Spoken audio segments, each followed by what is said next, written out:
Hey everyone, welcome back to 996. How a bit of an awkward progress report. There was 12 days in between games 48 and 49. These block of 10 games started with that 6-0 on the road Minnesota Wild game, followed by back-to-back losses against Calgary and Vancouver. The Vancouver game, you're facing the top team in the league, losing 2-1. The Calgary game, they had a 2-0 lead, a 2-goal lead, and then that kind of evaporated in the third period. If that sounds familiar, that literally happened last night against Nashville. They lost to Calgary in overtime. There was a Pittsburgh win, and then that 0-3 Southeast road trip, and then our recent Vegas and Predators losses, which I liked those losses. Obviously, moments in the game where they kind of left the foot off the gas. In the Vegas game, the first minute and 20 seconds.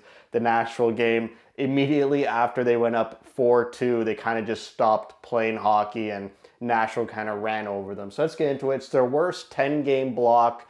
I like to do game 10, 1-10, 11-20, those 10-game blocks. They're 3-5-2 in their last 10 games, including a current 5-game losing streak. Thankfully, they got a point in that Nashville loss last night. So yeah, things aren't looking good, but these stats are sort of stabilizing. Not a lot of movement, not a lot of swings from their 40-game mark stats. And that 40-game mark stats was games 31-40. Now we're at 41-50. So we're at 20 games here with these sort of same stats. They're right below 3 goals per game at 2.94, 21st in the league, needs to be higher. Goals against per game, 3.1. I hate that, but it's 17th in the league. That's average, which is pretty nuts, to be honest. Power play, 22.88. Again, hovering around that top 10 power play, which I like to see. Penalty kill could be better, 78.53. Again, 21st in the league. That needs to be a little bit better. Save percentage, just like the power play, nearing that top 10 in the league at 903. Shooting percentage, still amazing, almost top 5 at 11.1. The Coyotes know how to score, know how to get quality shots. It's about getting them more often than not. We saw in the Vegas game where they couldn't even penetrate the middle of the ice in front of Adin Hill. It was a good job by Vegas keeping the Coyotes to the outside, just building a fortress around that house area. And the Coyotes only had about like 4 or 5 high danger chances in that Vegas game. Really low. 27 shots missed the net the Coyotes had, and only had 22 shots on goal, which leads to 30th in the league in shots per game on net, 26.7. Faceoffs, almost dead last in the league at 45.9. It should be getting better. We saw them at 60% against Vegas. Now with Hayden back in the lineup, that faceoff number should be going up. And hits have been skyrocketing. You can tell that the Coyotes aren't playing with the puck as much before the All-Star break. In that Southeast road trip, they didn't even know what a puck was in those 3 games. So a lot of hitting in those 3 games, which probably pumped up the numbers. I like that they're still hitting a lot per game, but to me it shows they're not really playing with the puck. The Vegas and Nashville game, they had long stretches of playing with the puck, good offensive zone pressure. It's rare you see that consistently throughout the season, but these past 2 games, that's why it's giving me a lot of hope and promise. I'm liking what I'm seeing. It's just little moments here and there in the game where the game gets away from them, but they got to build on that offensive style and mindset of playing with the puck in the opposition's defensive end. That's why I like what I'm seeing the past 2 games. 1-goal games, each of those 2 games, even though they felt like at moments it was like they were losing by like 4 goals, but they kept it close in both of those games. Then we go to individual players, where it's the Clayton Keller show. 13 points in his past 10 games, including 10 goals. Everyone else has basically been taking the past 10 games off. So yeah, Keller leads the team 48 points in 50 games played. I don't think he's going to break that Coyotes franchise record of points in the season. I believe it's 86. He tied it last season. Now, I don't know, he could keep up this meteoric pace, but to me, he might finish around early 80s, maybe late 70s in the points. I hope not. I hope he breaks it, but we're at the 50-game mark, so only 32 more games for him to get about 38 more points. So he's got to be a point per game, exactly. Michelli, 7 goals, 26 assists, 33 points. He's only had 4 points in the past 10 games. We really need Michelli and Krause to start stepping it up here. Krause only 3 points in his last 10 games. He's been really quiet as well. I like that they put back together Bukestad, Michelli, and Krause.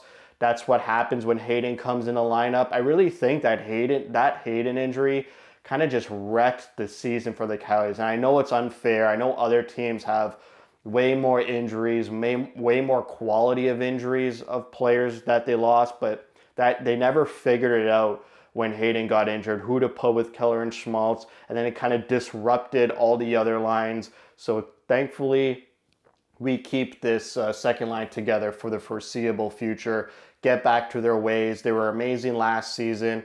They were great to start this season, and then the coaching staff had to separate them due to the injury and putting everyone everywhere on every line to see what worked, and nothing worked. So now we're getting back to the standard and stability we saw to start this season. Schmaltz, he had 5 points in the past 10 games. Again, could use a bit more of Schmaltz. He is our top line winger. 14 goals, 17 assists, 31 points in 50 games played. You hear some fans say, trade Schmaltz. I don't know why they're even saying that. Who's going to score? Who's going to make up Schmaltz's 14 goals? You see here, like, I don't even know who's scoring anymore besides Keller, and Krause is still there at 19. If you take away Schmaltz, you need to add someone who could actually score 15 goals or 20 goals in a season to cover for Schmaltz, and that's not really a trade I don't see happening. If a team's acquiring Schmaltz, I don't think they're going to give back a good top-line winger. It's going to be probably a sell-off of Schmaltz. So that's why I don't agree with people saying trade Schmaltz. A lot of our younger players, Gunther and Cooley, they haven't really taken that next step to score consistently. Gunther, maybe. I mean, great goal against Nashville. He has 6 points in the past 10 games. He's probably taking that step more closer than Cooley, who's had 5 points in the past 10 games. Someone needs to take it. Besides Keller, someone needs to step up, unlock that extra gear. Kudos to Zucker, who has 9 points in his past 10 games. It might be 7. I think I wrote down 9. I'll pause it. That's how you know how rare it is that Zucker got 9 points in the past 10 games. I honestly couldn't even believe it, even though I wrote it down like an hour ago. Still had to double check that he did. So good on Zucker. I've been really hard on him all season, basically. He's unlocking that gear. Needs someone else to unlock it for him. We got Keller and Zucker going. Hopefully that goal by Gunther last night gives him more confidence. I don't know how much I could rely on Gunther and Cooley taking this team to the playoffs. I think Schmaltz, Krause, and Michelli, those are the guys I'm looking for. Like, you need to keep up with Keller. You got to get those points in a 10-game block to like 8, 9, 10, or even more. These 5, 4, 3 points in the last 10 games. You're top players. You're in the top 6. We really need you guys to get it going. But good on Keller. Good on Zucker. 9 points in 10 games. Still can't believe it. And Kerfoot's at 29 points. At the 40-game mark, I said, great to see Kerfoot there. But if this team is serious, you need like Durzi or another offensive winger to be up there. You can't rely on a depth player to be in your top 5 point getters. And Durzi's right there. He's at 28 points. And Durzi's got 7 points in the past 10 games. So he should be there at the 60-game mark, even though I said that at the 40-game mark. Durzi's been playing really well as well. Then we go to goalies. Ingram, 17, 12, and 2. Insane goalie stats still. 9-12, a 276 goals against average. I agree. Ingram, there's some cracks in the armor lately. Some goals are kind of like scratching your head. They look like Vejmelka goals against Vegas. That third goal where the player's streaking down the wing and just shoots it through him. That happened in the Tampa game as well. Against Nashville, that O'Reilly shot that it hits his shoulder, goes in the air and drops right in the crease. That can't happen. You got to like cover that, like smother it like this, or try to like rebound it away from the crease. He basically just like let it hit him and it fell in the crease. Can't really happen, but still, I mean, better than Vejmelka. It seems like the team plays better in front of Ingram than Vejmelka, even though Vejmelka came in relief against the Vegas Golden Knights 2 games ago and played stellar, locked it down. Hopefully that builds him confidence so that when he's in that next game or whatever game it is, he has that good stretch of minutes against Vegas that he could rely on to be like, hey, I'm an NHL goalie. I can do this. It was against the Golden Knights, who are a great team, and I locked it down and gave the team a chance to crawl back in that game. Speaking of Amelka, 6-11-2, a below 900 save percentage, and a 333 goals against average. So he's bringing down that save percentage. I mean, if Amelka was a little bit better, we're looking at a top 8 save percentage stat for the Arizona Coyotes. So moving forward, just need more from that second line of Krause, Bukes, and Michelli. Schmaltz, get it going a little bit more consistently. I like Gunther, Cooley, and Hayden. They're building chemistry after every game, even though it's only been 2 games. I think the comeback of Hayden is really going to stabilize this team. Having Kerfoot and Zucker on that fourth line, and then Carcone, O'Brien, Ruzicka rotating in. I love that. For me, McBain, he's kind of quiet. Only 6 goals on his season, and he's playing between Keller and Schmaltz. Need more from McBain.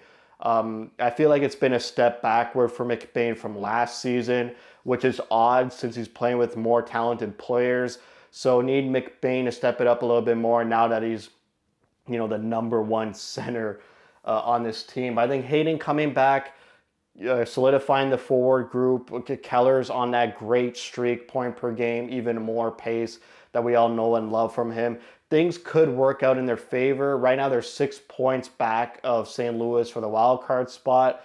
The only reason why I still have hope that this team can make the playoffs, even though I know in reality they won't, I don't trust Nashville and St. Louis to run away with that spot. I think it's going to be a battle until game 80, 81, and 82. I really don't think any of those teams are consistently elite enough to run away with that last wild card spot. Even Calgary and Minnesota, I don't trust them at all either. So the Coyotes just fix a little bit of things, get some stability, get some maybe a little bit better goaltending. I know that's asking for a lot considering Ingram's numbers, but they're there. I like the way they're playing. It's giving me a little bit of hope. They just got to keep it going. Don't get sad. Don't get the morale down in the locker room. I know the off-ice drama and heavy reckless speculation is maybe it's entering the room. I know the fans are being hammered down by all this reckless speculation with no facts. There's no updates. The last thing I heard is that letter of intent for the North Phoenix site. They're still working on it. Originally, Alex Murillo wanted 200 acres. It was a bit too much money once the city came back with him for the expenses. Now it's being brought down to 100 acres. And now they're having conversations about the 100 acres. And those conversations are going to continue. It's the government. You can't control their timelines. In comparison, the Tempe site was 46 acres. So Morello's really going all in on this new site in North Phoenix for his legacy and his group of companies he owns just to make money. 100 acres is a lot of space, and he's really going to put his footprint in the state of Arizona. So that's it for me. We're at the 50-game mark. We'll see how the Coyotes perform in the next 10 games. No one on the team besides Keller, Schmaltz, and Krause has been in this situation for the Coyotes. Every game matters. It's a playoff race, playoff implications every game. The last time this team has seen that is that shortened 21 season where they had the wild card spot and then dropped the ball in the last 5 games of the season, and St. Louis took it away from them. So hopefully this is a great learning experience, especially for guys like Gunther and Cooley. Just grab more experience about competing for the playoffs, and then hopefully next year it's more of an easier road to the wild card spot compared to now where it's death row out there almost every game. So that's it for me. Thank you for watching. If you'd like to see, spread the word. And as always, thank you for your support.